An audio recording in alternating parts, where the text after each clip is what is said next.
Terima kasih. Pertama, apakah yang laqad ja'akum ini ada yang mengamalkan 9, ada yang mengamalkan 7? Yang mengamalkan 9 itu adalah mereka yang punya murid. Jadi kalau kita guru sekolah mengajar di sekolah, amalkan 9 kali, bukan 7. Kalau ustaz itu penceramah mestinya diamalkan 9. Makanya ulama berutak kayak Jabir Rahman Abdullah itu karena punya murid, punya santri, itu diamalkan 9. Itu karena ada tambahannya kalau 9 kali. Itu untuk supaya santri itu tidak sembarang ke gurunya. Itu salah satu jalur untuk karamah. Kalau 9 kali. Kalau 7 kali itu hanya amaliyah pribadi. Kalau kita tidak punya murid, kayak bukan, tidak ada pondok pesantren, tidak ada ini, cukup 7 kali. Itu jalur. Kalau 9 itu yang punya santri. Itu. Kemudian yang kedua, apakah orang yang di alam kubur itu masih bisa dituntunkan ketika sudah meninggal? Rasulullah kan mengatakan 40 langkah orang yang telah memakamkan jenazah itu, orang yang di dalam kubur itu masih mendengarkan bunyi telapak kaki. Kalau sudah 40 langkah dia tinggalkan dan bunyi telapak kaki dia masih dengar, apalagi kalau masih di atas kuburan. Itu aja kan dasarnya. Makanya kenapa orang yang meninggal itu ditalkinkan ketika sudah dimakamkan? Karena mereka itu dengar. Kemudian Nabi kan salam, assalamualaikum ya ahlal kubur. Tidak mungkin Nabi salami kalau dia tidak dengar. Dan buat apa kita disuruh salam kalau dia tidak dengar? Cuma kita tidak ada mendengarnya menjawab, karena dia menjawab dengan ruhnya bukan dengan jasad. Justru lebih tajam pendengarannya orang yang meninggal dibanding orang hidup. Dan itu jelas. Ya, jadi banyak hal kalau kita mau kaji itu ya, banyak hal. Ketika mendengarkan orang mengaji di alam kubur seperti Said Al-Bunani, kan jelas. Di semua. Kenapa ketika kita datang ke kuburan disuruh mendoakan? Saya itu mereka dengar. Kenapa Nabi melarang kita membicarakan aibnya orang yang meninggal? Karena mereka dengar. Nah seandainya naik itu Nabi putar tadi nggak tahu. Iya, kalau kita bicarakan aibnya, makanya ulama kita mengatakan hati-hati ketika datang ke kuburan. Kenapa kita dilarang melangkahi nisan, dilarang duduk di atas batu nisan? Karena itu sama dengan menduduki orang yang baik. Kan begitu. Itu larangan-larangan dalam agama itu jelas. Makanya disebut an-naum akhul maut, tidur itu bersaudara dengan mati. Orang tidur itu bisa bermimpi kemana-mana, tapi jasadnya ada di dalam rumah. Tapi dia bisa ke Jakarta dan melihat padahal matanya tertutup. Itu karena itu persis orang mati. Jasadnya ada di alam kubur, tapi ruhnya bisa kemana-mana. Karena orang yang meninggal, ruhnya yang mengatur jasad. Kalau orang hidup, jasadnya mengatur ruh. Makanya orang mimpi itu jasadnya ada di kasur, tapi dia bisa melihat dirinya ada di Jakarta. Karena orang tidur itu disebut orang mati. Itu persis sama ketika orang meninggal. Makanya di alam kubur ketika dia mau menziarahi keluarganya di dunia bisa. Makanya Guru Prof. Nasaruddin Umar bilang apa? Belum ulama. Kalau seorang ulama belum ada gurunya orang meninggal.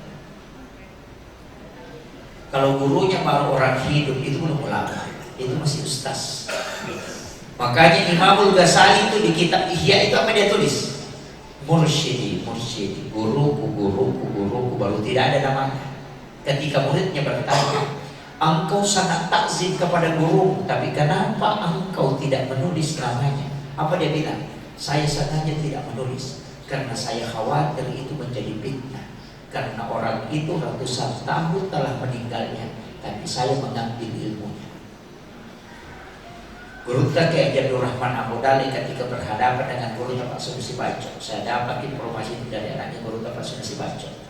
ketika bertanya sesuatu, dia mengatakan, guru tempat susi baca bilang, di mana kau dapat ini yang kau lihat? Guru Tengah Rahman Abu Dali mengatakan, saya ngaji kitab Al-Um 6 tahun sama Imam Syafi'i. Itu wali. Jadi kita kan bisa ke Jakarta, padahal kita tidur 5 menit saja, tapi sudah bolak-balik dari Jakarta. Padahal seandainya naik mobil atau naik pesawat berapa jam kira-kira? Baru di sini mau ke Makassar. Lama kan? Tapi orang tidur hanya 5 menit bisa dia bolak-balik dari Jakarta. Begitulah ketika orang dibukakan tabir di alam mimpi. Itu kuncinya. Tapi saya tidak teruskan. Yang di situ aja. Ya. Jadi itu kuncinya. Itu bisa mendengar. Kemudian yang kedua, semua orang sebenarnya begini. Memang ada riwayat, ada mengatakan itu hadis, ada mengatakan qaulul ulama, tapi saya lebih tekankan bahwa itu dari hadis karena ada beberapa riwayat yang senada bahwa kalau dalam tauhid teologi umatku akan terbagi menjadi 73 golongan. Mengatakan kan 73 golongan. Hanya satu yang selamat. Nah, hadis ini terbagi.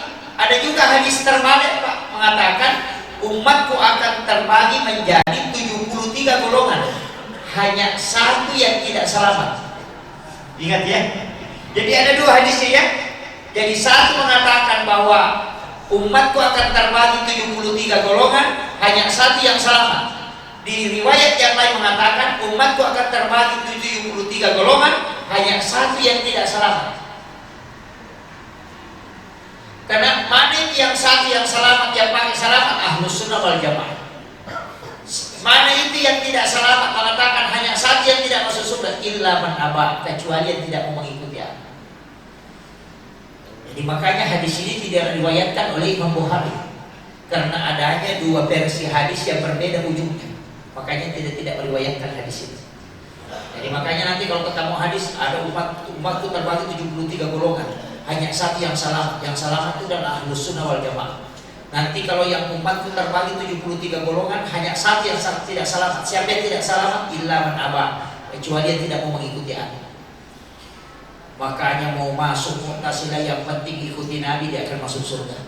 Ikuti Nabi. Jadi itu hadisnya itu terbalik 70. Itu hadis, makanya tidak diriwayatkan oleh Imam Bukhari. Kemudian yang kedua, tarekat itu tarekat. Kalau tauhid itu kan tadi tauhid. Kalau dalam tarekat itu nanti disebutkan terbagi 376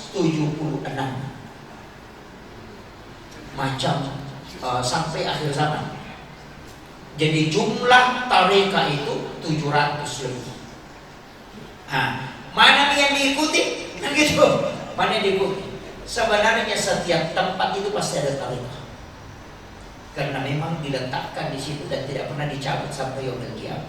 Karena umatnya Nabi itu sudah memang dijaga oleh Allah. Maka tidak usah pergi jauh. Cari ada ulama-ulama kita di situ. Cuma kadang sembunyi, tidak nampak. Kalau yang sembunyi begini Pak, ini yang nampak kayak saya ini, itu ilmunya tidak banyak. Yang sembunyi itu yang dalam ilmunya. Sama di kayu Pak. Kalau ada kayu mengamban di laut, berarti tidak ada di sini.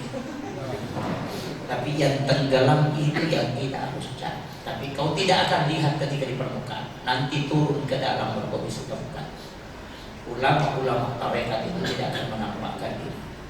Itu. Makanya saya kasih tahu, kalau ada yang nampak viral kayak saya selalu tidak karena viral, itu musibah itu. Musibah. Ada juga jamaah tidak mau mengambil ilmu kalau bukan yang viral, wah itu jadi masalah. Ini makanya saya ini orang bilang viral itu karena musibah juga. Saya tidak punya tim media.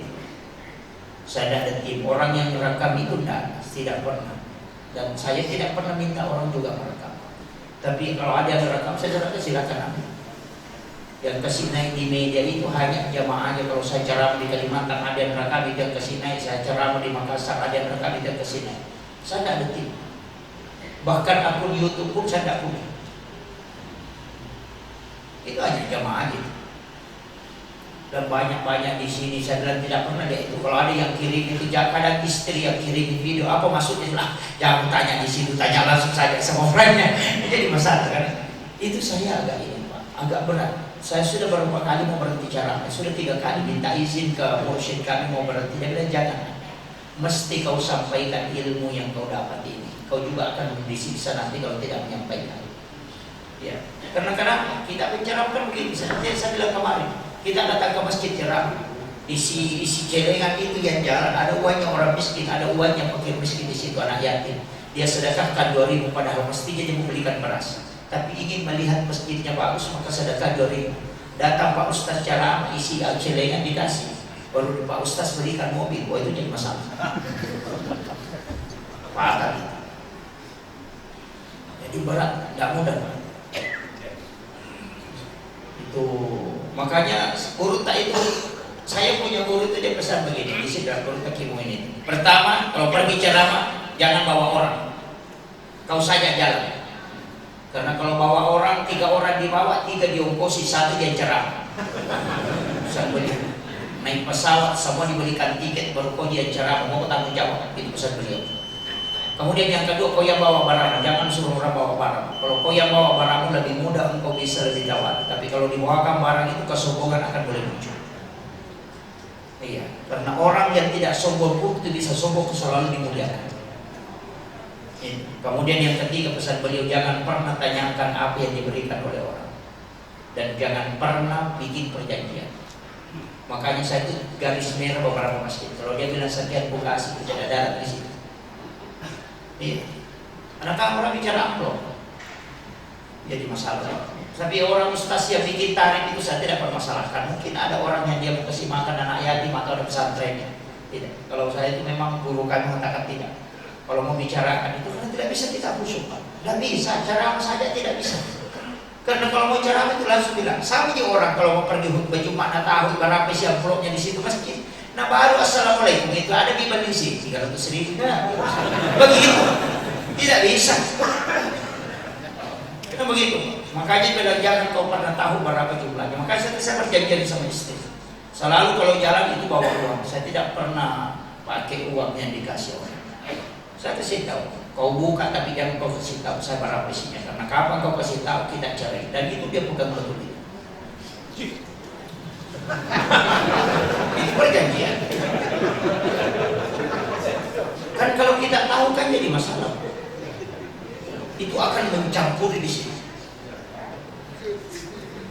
Cuma kadang-kadang kalau saya pakai di pesantren itu saya tanya, masih ada kan? Masih ada. Jadi saya tidak pernah tahu ada beberapa. Saya bilang kau yang tahu, zakatnya kau yang tahu. Saya tidak tahu. Itu urusan kamu. Tapi jangan pernah kasih tahu saya. Itu aja yang saya kasih tahu. Makanya berat itu Pak. Makanya kalau kita mau cari tarekat, sebenarnya ada di sini, ada beberapa.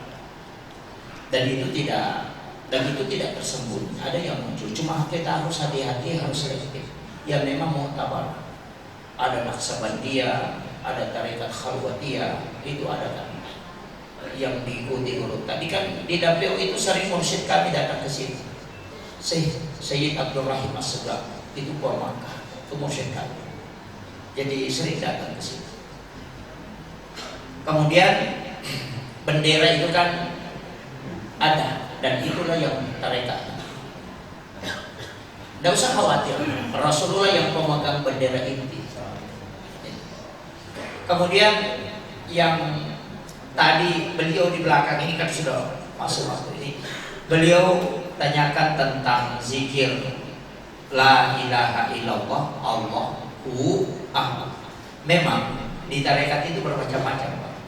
Jumlahnya bermacam-macam. Kalau di saksi dia beda, kalau guru tak di Malabit itu beda. Iya.